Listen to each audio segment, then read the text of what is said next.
I'm going to start with another real life story. I'm a social scientist, so I wander around, impulsively collecting data. So every year I go to China multiple times, and one of the things I began to do unconsciously some years ago, maybe 6 or 7 years ago, was go to Tiananmen Square, which is of course the site of the big uprising, because I actually like the space. It's a wonderful urban space. It's surrounded by very historical buildings. And it's, early in the morning is one time when there's limited pollution and it's nice in Beijing. And I discovered that I began to do the following. I would show up at about 5:30 or 6 in the morning. I run a lot, so I would run around Tiananmen Square. And then I would stand in the middle of Tiananmen Square trying to look as innocuous as possible, as an Indian standing in the middle of Tiananmen Square. And sooner or later, somebody would come and ask me what I was doing there, and would basically request me or force me to leave. I began to track how long it takes before somebody comes and tells me to go away. And that's the data item that I began to collect over the last 7, 8 years, a few times a year. And so looking at it from your perspective, if I have to plot a graph, I'm sorry I don't have a picture, this is time on the horizontal axis, right? So year.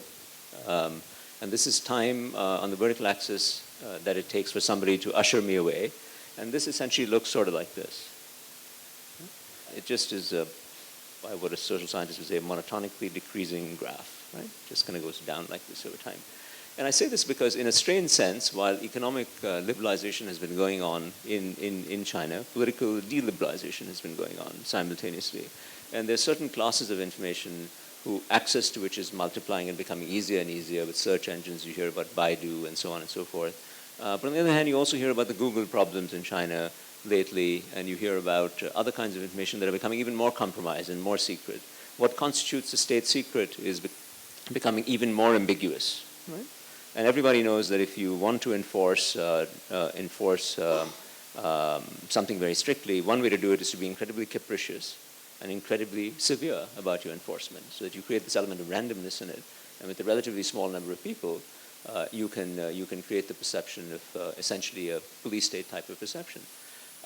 So information is severely compromised. By and large, information in India is hard to access, but it's not impossible to find, right?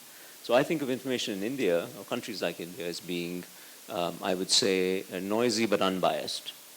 In other words, nobody is intentionally obscuring a point of view. Everybody's expressing their own point of view, and you may not like the view, but collectively you ought to be able to get sort of the a close approximation to what's actually going on.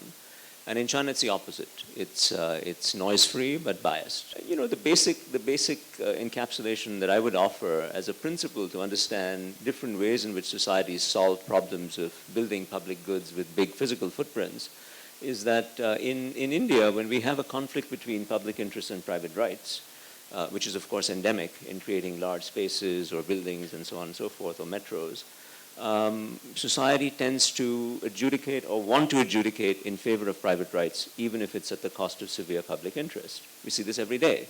We know that this road would be beneficial to tens of thousands of people, but it affects 50 people, so the 50 people hold it up and ad nauseum, and nothing ever happens. And China is the opposite. Right? Whenever there's a conflict between public interest and private rights be damned. Public interest will win. And it's actually very hard for me, I know it's politically incorrect to say, so it's hard for me to say which is better at the end of the day. From a social welfare standpoint, I would say that these two sets of decisions are essentially non-rankable, unless you adopt a philosophical point of view. But otherwise, deciding whether you're better off with spanking new highways and roads that have certain direct and material benefits in providing what, I guess, roti, kapra, and makan, I don't know whether that's better or worse than providing free information for the vast majority of people. But backing up for a second, these are two emerging markets, two of arguably the most interesting emerging markets today to most of the world, that have made radically different choices about which institutional voids they wish to see filled or wish not to see filled.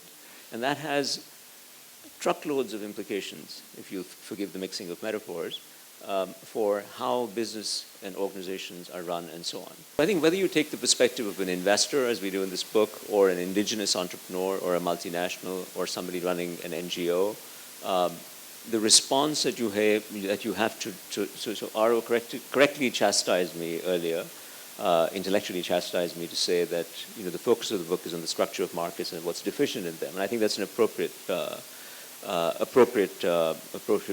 cautionary comment. But it's not the case that we don't think of the market as embedded in a broader socio-political milieu. In fact, the essence of what we're saying is that it's insufficient to think of just the technology. So it's not that a cement firm is just a cement firm is a cement firm.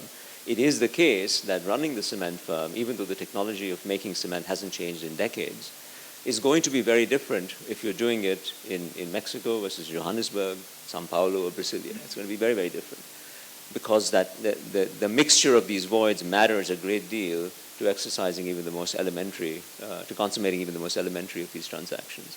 And that's really the thesis of the book and the implications of it. I do think that filling these institutional voids is the biggest growth story. So whether you create a simple informational adjudicating mechanism, information analyzer of some sort, or you create a transaction platform, or you create a credibility enhancer, or you create a mixer and matcher in Manisha's terminology, to match, in that case, talent services, but you could be matching all sorts of other things. These are all things that have been shown to work in for-profit settings, as well as in non-for-profit settings, and have been shown to have multiplier effects that where the social value is perhaps 100-fold, perhaps 1,000-fold, perhaps 1,000,000-fold more than the private returns that accrue to the entrepreneur taking them out. And that, I think, is one of the, to me, the calls to action, at least in my local milieu of teaching at Harvard or other places, or speaking to people in audiences like other schools of business around the world, is to tell people that the role of the private sector, at least, that here is a conceptual way to think about the concrete role that the private sector can play to facilitate the development process, that I really think is a big piece of what has to happen around the world, not just in India, in the next, let's say, couple of decades. So let me thank you. Thank you for your attention and time.